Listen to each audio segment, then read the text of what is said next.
ఆయన తిరుపతి ప్రజలందరికీ చెప్పండి, తప్పకుండా మేడం. ఆ బండ్లు రాకుండా రోడ్డుకి అడ్డంగా పడుకుంటారా, ఏం చేస్తారా, హిందువులందరినీ ఒక్కసారి విజృంభించమని చెప్పండి. అయితే ఇలా నిలిపోమని చెప్తాను. నా ఆలోచన ఎందుకు వెనక తీసుకుపోతాను నేను.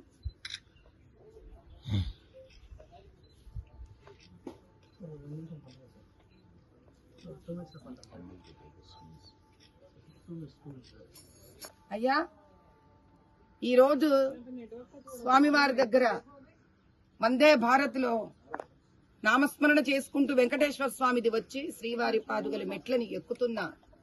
నాకు ఒకటే ఒక విన్నపం శ్రీవారితోటి, నాయనా ఇంకా చాలు నీ శాంత స్వరూపం. తండ్రి, రాజకీయం చేసేస్తున్నారు భక్తిని కూడా. నేను ఇక్కడ రాజకీయ నాయకురాలుగా రాలేదు. ఒక సనాతన ధర్మ హైందవ స్త్రీ కింద భారతదేశ సాంప్రదాయము, గుళ్లను, గోపురాలను సంరక్షించుకోవాలనే తపనతోటి వేరే మతం వాళ్ళు తీవ్ర స్థాయికి వెళ్లి వాళ్ళని సంరక్షించుకోవడమే కాకుండా మమ్మల్ని కూడా మలినం చేస్తున్న ప్రపంచంలో ఈ మాత్రమైనా నేను ఘోషించకపోతే ఎలా అని అనిపించి ఇంత దూరం వచ్చాను స్వామివారిని. అయ్యా మేల్కో తండ్రి, వైకుంఠవాస, మహావిష్ణు, భూమి మీద అన్యాయం జరిగినప్పుడల్లా భూదేవి భారాన్ని తగ్గించడానికి వచ్చావు. ఇప్పుడు ఇది ఏమిటయ్యా, ఇది నీ భక్తులు కలియుగలు అంతకన్నా భయంకరంగా అన్యాయంగా అతప్పాతాళలోకి లాగబడుతున్నాం మేము. లడ్డూలో వరాహ రూపమైన నీది, నంది స్వరూపమైన పరమేశ్వరుడి వాహనము, గోస్వరూపమైన అమ్మవారిని మంచి మర్యాద, విచక్షణ జ్ఞానం లేకుండా వాళ్ళ కొవ్వు పదార్థాలతో తయారైన నీ ప్రసాదము మా కర్మ దిగి మేము, మా కర్మ ఖాళీ మేము తిన్నా నీకు పెట్టడం అంత దౌర్భాగ్యం ఏమిటి తండ్రి? ఒకళ్ళేమో 18 సార్లు వెనక పంపించేశామని అంటారు మా గవర్నమెంట్ టైంలో. మరి 18 సార్లు వెనక్కు పంపించినప్పుడు ఎందుకయ్యా ఇలాంటి పత్రం తీసుకొని నువ్వు బయటికి రాలేదు?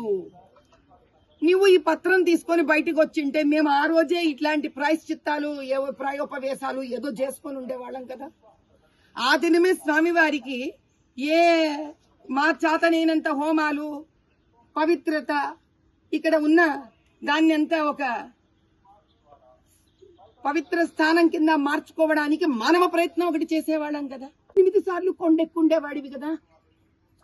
ఇవన్నీ లేకుండా కాకుండా 18 సార్లు భయంకరంగా వెనక పంపించాం, మేము వెనక పంపించామని మరి ఆ రిపోర్ట్ ఇవ్వండి అబ్బా. మేము అంతకన్నా అడగట్లేదు. 18 సార్లు రిటర్న్ వెళ్లిపోయి 3 సార్లు ప్రతిసారి టెస్ట్ శాంపిల్స్ అనే రిపోర్ట్ ఇది. మరి 18 సార్లు వెనకబోతుంటే ఏం చేస్తున్నావు నువ్వు? 1300 కోట్లు కేవలం లడ్డూల మీదే ఆదాయం ఉన్నప్పుడు నువ్వు ఎందుకు ఒక గోశాలను ఇక్కడ పెట్టలేదు? ఆ గోవుల నుంచి వచ్చే స్వచ్ఛమైన నెయ్యితో ఎందుకు లడ్లు నువ్వు చేయించలేదు? ఎందుకు నువ్వు ప్రాయశ్చిత్తం చేసుకోలేదు? అయ్యో ఎంత కర్మ, నా హయాములో జరిగిందే ఇట్లాంటిది నువ్వు ఎందుకు భావించలేదు? ఇంతే నేను అడుగుతున్నా. నేనేం పెద్ద ఎక్కువ అడగడంలే. ఒక సామాన్య భక్తురాలిగా ఒకటే అడుగుతా, 18 సార్లు రిటర్న్ అయిన రిపోర్ట్ చెప్పా చాలు. ఏమి వద్దు మాకు. అందులో ఏమేమి ఉన్నాయో చూద్దాం, దాన్ని బట్టి ఎవరు ఎంత మహానుభావులో తేలిపోతుంది.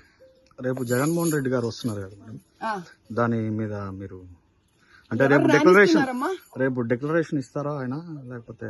అయ్యా, వాళ్ళ చిన్నాన్న గారు అంటే వాళ్ళ అమ్మగారి చెల్లెలి గారి భర్త గారు ఆయన సుబ్బారెడ్డి గారు 2020 సెప్టెంబర్ 20వ తారీఖున అండర్ టేకింగ్ అనే ఒక ప్రక్రియను తీసి అవతల పారేశాడు.